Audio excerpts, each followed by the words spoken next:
बलरामपुर में बारिश ने खतरे की घंटी बजा दी है।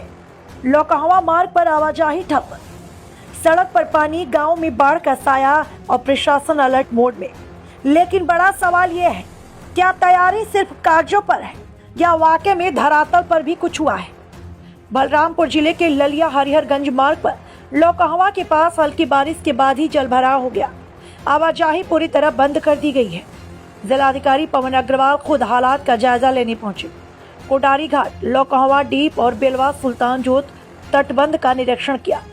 लौकहवा डीप में जल निकासी की कोई ठोस व्यवस्था न देखकर डीएम ने मौके पर ही पीडब्ल्यूडी अफसर को फटकार लगाई। प्रशासन दावा कर रहा है कि बाढ़ चौकियां एक्टिव हैं, मेडिकल टीमें तैनात हैं, गोताखोरों की टीमें अलर्ट पर हैं। लेकिन जमीनी हकीकत कुछ और ही कहानी कहती है। ग्रामीणों का आरोप है, हल्की बारिश में ही सड़क डूब जाती है, गांव कट जाते हैं, नाव की सुविधा तक नहीं है, लोगों को दवा, इलाज, खाने पीने की बुनियादी चीजें तक नहीं मिल पा रही हैं। उनका कहना है, अधिकारी सिर्फ कागजों पर काम पूरा दिखाते हैं, असल में हालात जस के तस हैं। बलरामपुर में हल्की बारिश से ही हालात बिगड़ जाते हैं, तो जब जोरदार बारिश होगी तब क्या होगा?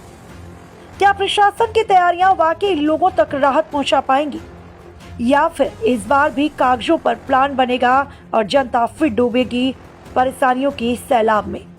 सवाल बड़ा है, जवाब का इंतजार भी।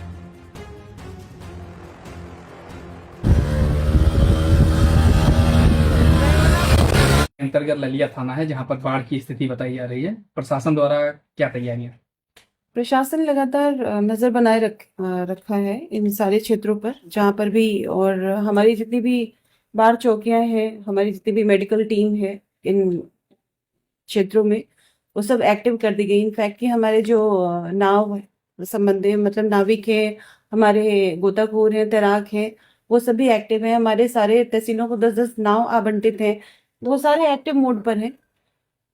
और हमारे एसडीएम साहब लगातार विजिट कर रहे हैं इन क्षेत्रों में जाकर के। कल भी गए थे। कल हमारी पूरी राजस्व टीम थी उस गांव में, नायब तहसीलदार थे, और हमारे एसडीएम साहब भी गए थे। आज सुबह भी विजिट किया है, तो हम लगातार नजर बनाए हुए हैं। मैम, आज वहाँ जाया गया तो कुछ ग्रामीण कहते हैं कि खाली कागजों में ही रहता है और धरातल पे कुछ नहीं रहता।